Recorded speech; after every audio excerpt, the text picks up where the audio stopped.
జోష్న ఆఫీస్‌లో చేసిన పనిని ఇంట్లో ఉన్న వాళ్ళకి ఎలాగైనా తెలియజేయాలని చెప్పి కార్తీక్ వాళ్ళ తాతయ్య వాళ్ళ ఇంటికి వస్తూ ఉంటాడు. ఇంతలో అక్కడ ఉన్న వాళ్ళ తాతయ్య కార్తీక్‌ని చూసి, "నా ఇంట్లో అడుగు పెట్టడానికి సిగ్గుగా లేదు నీకు" అని చెప్పేసైతే అంటూ ఉంటాడు. ఇంతలో అక్కడ ఉన్న కార్తీక్ మాత్రం మౌనంగా చూస్తూ, "మీ మనవరాలు ఏం చేస్తుందో మీకు అర్థం కావటం లేదు" అని చెప్పేసైతే అంటూ ఉంటాడు. ఇంతలో అక్కడ ఉన్న శివన్నారాయణ మాత్రం, "ఏంటి నా మనవరాలు ఏం చేస్తుంది? నా మనవరాలు ఏది చేసినా సరే అది కరెక్ట్‌గానే చేస్తుంది" అని చెప్పేసైతే అంటూ ఉంటాడు. ఆ మాటలు వినగానే అక్కడ ఉన్న కార్తీక్ మాత్రం, "నా మాట మరి మీరు పట్టించుకోరు కదా!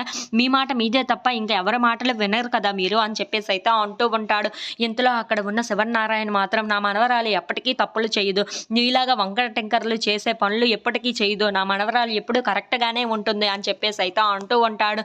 ఆ మాటలు వినగానే అక్కడ ఉన్న కార్తీక్ అయితే చాలా కోపం వచ్చేస్తూ ఉంటుంది. "నేను ఎందుకు వచ్చానో, ఏం మాట్లాడాలనుకుంటున్నానో అది మాత్రం మీరు వినట్లేదు. సరే మీకు నచ్చినట్లుగా మీరు చెయ్యండి. నాకు నచ్చినట్లుగా నేను చేస్తాను" అని చెప్పేసైతే అంటూ ఉంటాడు. ఇంతలో అక్కడ ఉన్న శివన్నారాయణ మాత్రం, "ఏంట్రా కుర్రకుంకలాగా వచ్చి ఏదేదో మాట్లాడేసి ఇక్కడి నుండి వెళ్ళిపోతున్నావే తప్ప ఏదో మా ఇంటికి రావాలి. మేము మీ ఇంటికి రావటం లేదు కదా! అందుకే నువ్వు మా ఇంటికి వచ్చి ఏదో మాట్లాడేస్తే సరిపోతుంది.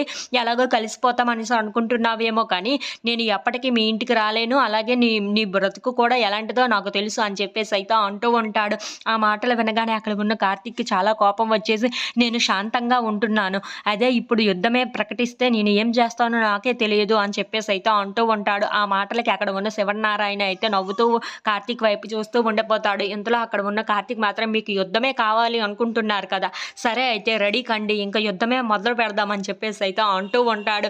ఇంతలో అక్కడి నుండి కార్తీక్ వెళ్ళిపోతూ ఉంటాడు. అది చూసిన సుమిత్ర అయితే, "కార్తీక్ ఆగరా! వాడు ఇక్కడికి వచ్చి ఏం చెప్పాలనుకున్నాడో ఏమో, మీరు చెప్పకుండా మొత్తం ఆపేశారు కదా" అని చెప్పేసైతే సుమిత్ర చాలా కోపంగా అంటూ ఉంటుంది.